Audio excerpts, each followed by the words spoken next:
In this module, we're going to look at how we name molecular compounds. So our objective is that by the end of this module, you will be able to name molecular compounds according to the IUPAC rules.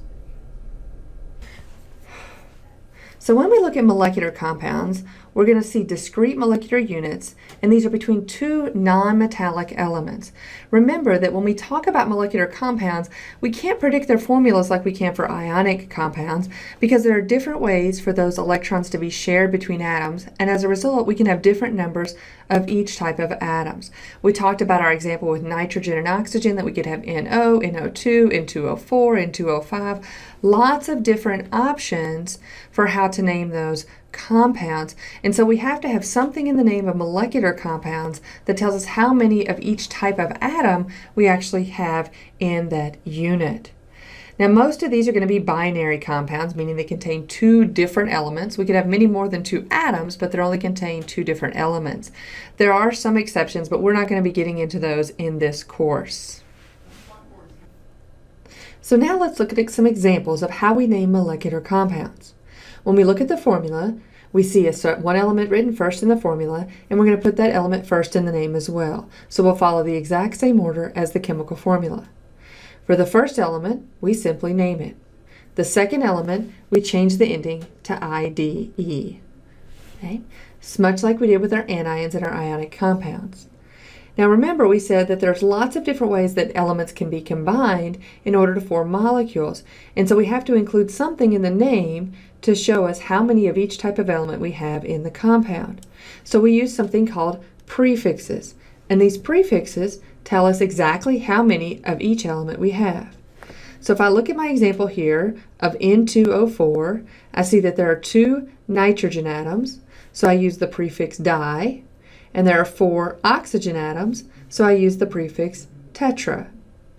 Now, we notice up here with the carbon monoxide that we have the mono prefix on our oxygen, but we don't have a prefix in front of carbon.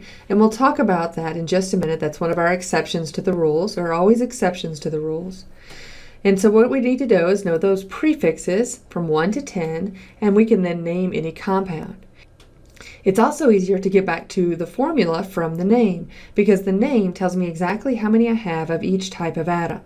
Unlike with ionic compounds where we're getting a transfer of electrons and we had to worry about charges, electrons here are being shared. There are no charges, and therefore there's no way to really predict what our formula will be. And so the name has to give that information.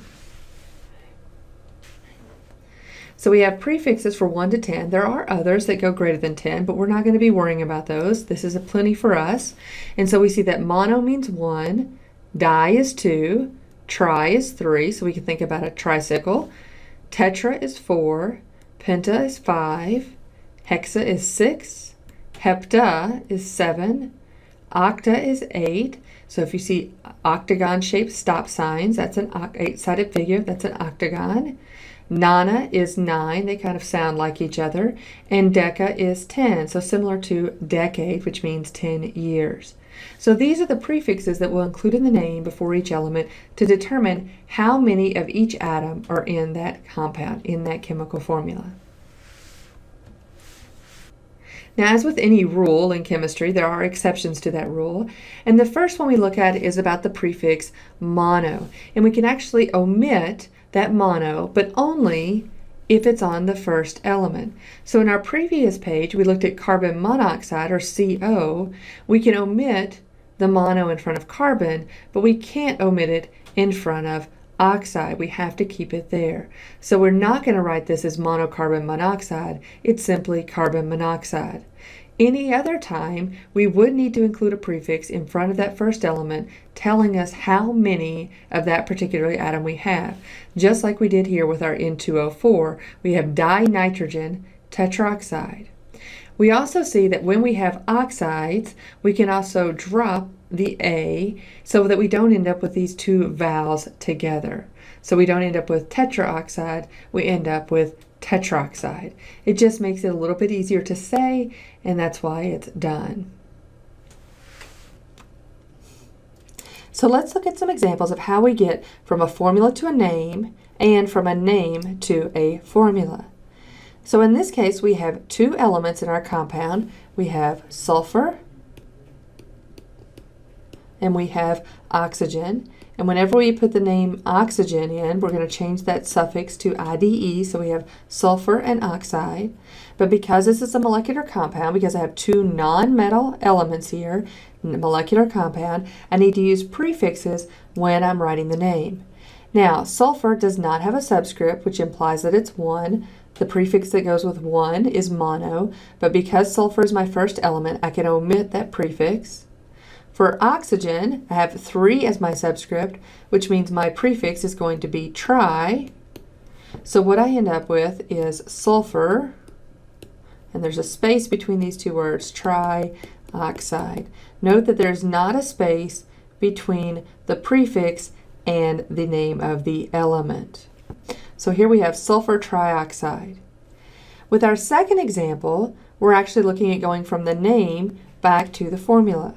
So again, when I look at the name, I'm going to look for the elements involved, and I see I've got carbon, and I see chloride, so I know that's chlorine, so I have CCl.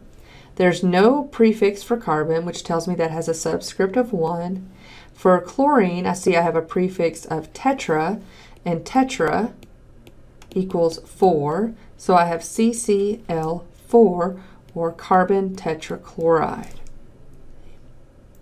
For our last example, we have P4S10. So I know I have phosphorus and sulfur as my two elements. I'm going to leave the phosphorus name as it is, so I'll write that as phosphorus, but I need to change the ending on sulfur to sulfide, the IDE ending there. Now I need to put my prefixes in to tell how many I have of each type of atom. I see a 4 for my phosphorus, so I use tetra for phosphorus. Sulfur has a subscript of 10, so that's deca. So I'm going to have tetra phosphorus, all one word, deca sulfide, and that's also all one word. The only space will be between those two elements.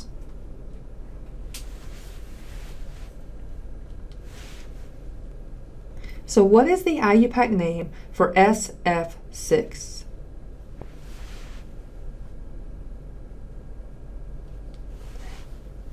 The correct name is sulfur hexafluoride. So let's look at the other answer choices and determine what's wrong with those. We notice that there's no subscript on S, which means there's only one sulfur atom, and this prefix would be mono, but we don't ever use mono when it belongs with the first element. And so that problem with that one is that it's monosulfur hexafluoride. Likewise, with answer choice B, we don't include the mono, but we also see that we have hepta, and that represents 7 of an atom, so that can't be correct. And for the last one, we have sulfur, so we've omitted the mono as a prefix, which is great. But now we have hepta, which means 7. And so the formula for that will be SF7, not SF6. In the next module, we're going to look at how we name acids, both binary acids and oxyacids.